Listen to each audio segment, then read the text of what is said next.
ঘনবস্তু সংক্রান্ত অঙ্ক আজকে আমাদের 3 নম্বর ভিডিও। দেখো, এর আগে আমরা ঘনবস্তু নিয়ে দুটো ভিডিও করেছি এবং দুটো অঙ্ক আমরা আলোচনা করেছি। আজকে আমরা 3 নম্বর অঙ্ক নিয়ে আলোচনা করব। দেখো 3 নম্বর অঙ্কটাকে কী বলছে আগে দেখে নিই।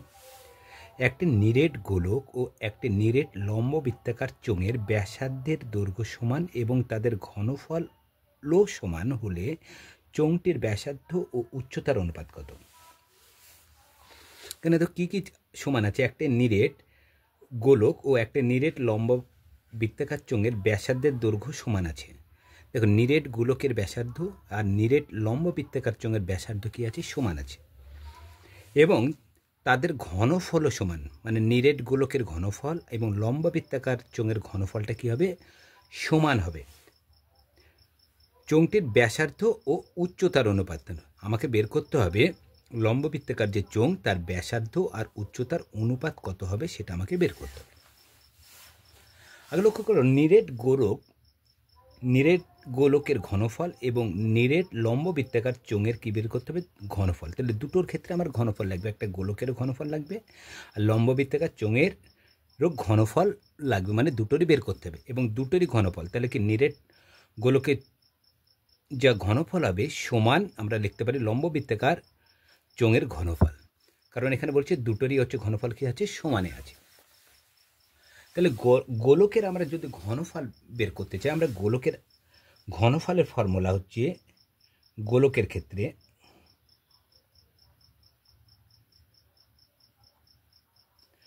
চার বাই তিন পাই আর কিউব, আর চোঙের হচ্ছে ঘনফলের ফর্মুলা পাই আর স্কোয়ার এইচ। কী হবে? এটা ঘন একক।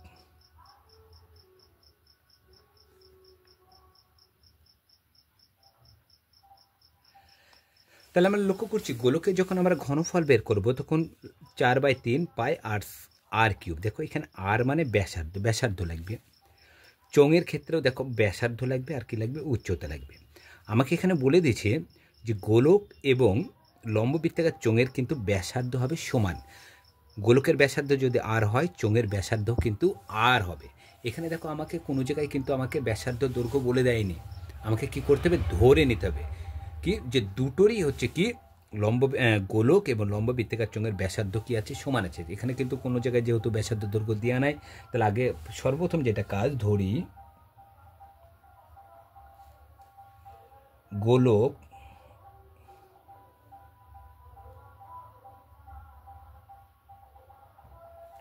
ও চোঙের ব্যাসার্ধ সমান আর একক। ইতে দেওয়া নাই, দেখো কোনো ইতে, তাহলে আর একক ধরতে পারি, কারণ গোলক এবং চোঙের ব্যাসার্ধ কি বলেছে? এক। তাহলে গোলকের ব্যাসার্ধ সমান, এখানে বলেছে এরকম, গোলকের ব্যাসার্ধ সমান চোঙের ব্যাসার্ধ।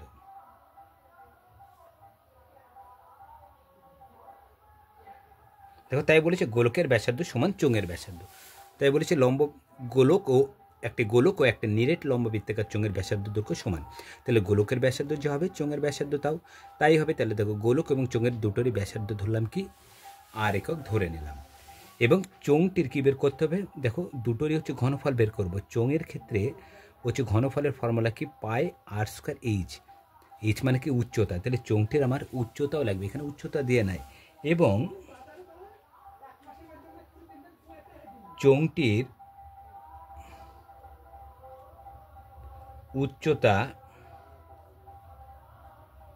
উচ্চতা কত ধরবো আমরা?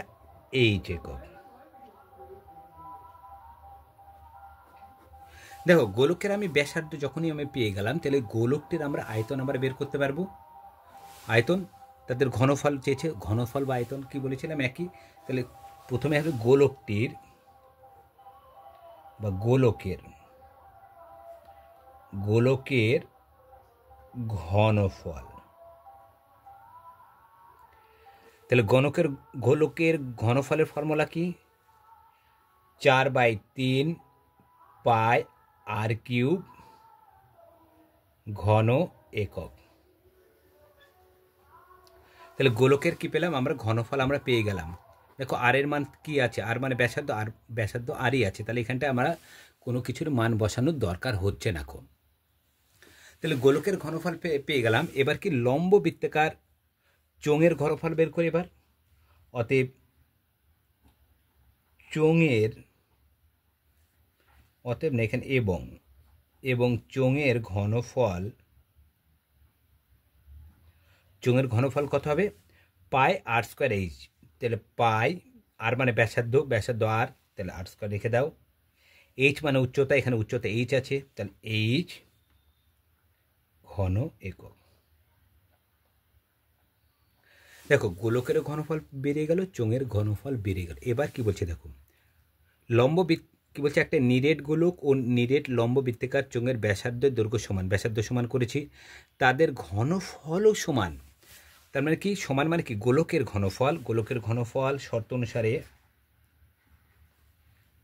4/3 পাই আর কিউব সমান পাই আর স্কোয়ার এইচ। কি বলেছে? গোলকের ঘনফল এবং চোঙের ঘনফল সমান। তাহলে দেখো গোলকের ঘনফল এবং চোঙের ঘনফল কি আছে? সমান আছে। সমান হলে চোঙটির ব্যাসার্ধ এবং উচ্চতা অনুপাত কত হবে? এখান থেকে ব্যাসার্ধ এবং উচ্চতার অনুপাতটা বেরিয়ে যাবে। লক্ষ্য করো এখানেও পাই আছে, এখানেও পাই আছে। পাই কি কাটছে, এখানে আর 3টে আছে, এখানে আছে 2টো। তাহলে এখানটায় যদি পাই কেটে দিই এবং 2টো, এখানে আছে 2টো আর এখানে আছে কত? 3টে। আর যদি দুটো আর যদি কাটা যায়, তো এখানে পড়ে থাকছে 4/3 গণিত আর পড়ে আছে। আর এখানে দেখো পাই কেটেছে, 2টো আর চলে গেছে, শুধুমাত্র পড়ে আছে এখানটায় এইচ পড়ে আছে। দেখো পাই কাটা, এখানে 2টো আর ছিল, এখানে এখানে 3টে আর, এখানে আছে 2টো আর।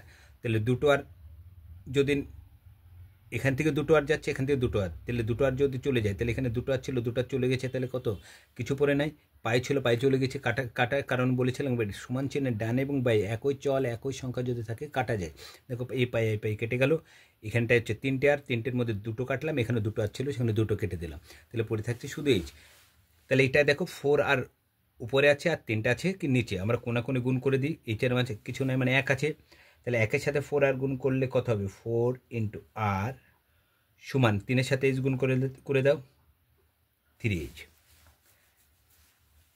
বা তাহলে আমরা লিখতে পারি R/H সমান 3টা কোথায় থাকবে? উপরে থাকবে, নিচে চলে আসবে কোনটা? 4। বা R/H সমান কত আসবে? 3:4। দেখো আর মানে ব্যাসার্ধ, এইচ মানে কি? উচ্চতা। চেয়েছিল কি? সমান হলে চোঙটির ব্যাসার্ধ উচ্চতা। দেখো আর মানে কি? গোলকেরও ব্যাসার্ধ, চোঙেরও ব্যাসার্ধ, তাহলে চোঙের ব্যাসার্ধ পেয়ে গেলাম। এবং এইচ মানে কি? এইচ মানে চোঙের উচ্চতা। দেখো এইচ মানে 3 পেয়ে গেছি। তাহলে আমরা উত্তরটা কি আসছে? চোঙটির ব্যাসার্ধ উচ্চতার অনুপাত কত? অতএব চোঙটির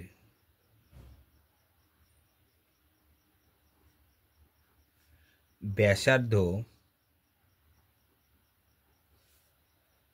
ও উচ্চতার অনুপাত হবে কত? 3:4। তাহলে দেখো অঙ্কটা কিন্তু খুবই সহজ অঙ্ক, একবারে সিম্পল অঙ্ক। এর মধ্যে কোনো এক্সট্রাভাবে কোনো জটিলভাবে কোনো কিছু বলেনি। এখানে নিরেট গোল এবং নিরেট লম্ব বৃত্তাকার চোঙের ব্যাসার্ধ সমান ছিল, সমান ধরে নিয়েছি, এবং তাদের ঘনফল বলেছি সমান। এবার ঘনফলের ফর্মুলা বের করে নিয়েছি আমরা। যখন ব্যাসার্ধ পেয়ে গেছি গোলকের, তখন তার গোলকের ঘনফল কত হবে? 4/3 পাই আর কিউব। দেখো ঘনফল বেড়ে গেল। তারপরে হচ্ছে কি চোঙেরও ঘনফল বের করতে হবে। চোঙের ঘনফলের ফর্মুলা কি? পাই আর স্কোয়ার এইচ। তাহলে এইচ দেখো হচ্ছে চোঙের ছিল না, এইচটা ধরে নিয়েছি। এইচ মানে কি? হাইট। তাহলে চোঙের ঘনফল আমরা বের করে নিয়েছি। এবারে বলছে তাদের ব্যাসার্ধ দৈর্ঘ্য যেমন সমান, তাদের ঘনফলও সমান। তাহলে কি গোলকের ঘনফল সমান কি চোঙের ঘনফল? দেখো ডানে আর পাই কাটা, এখানে 3টে আর এখানে 2টো আর, তাহলে 2টো আর কাটা, এখানে পড়েছে 4/3 আর পড়ে আছে এখানে এইচ। কোনাকুনি গুণ করে দিচ্ছি, 4r এর সাথে 1 গুণ করছি 4r, আর 3 এর সাথে h গুণ করছি 3h।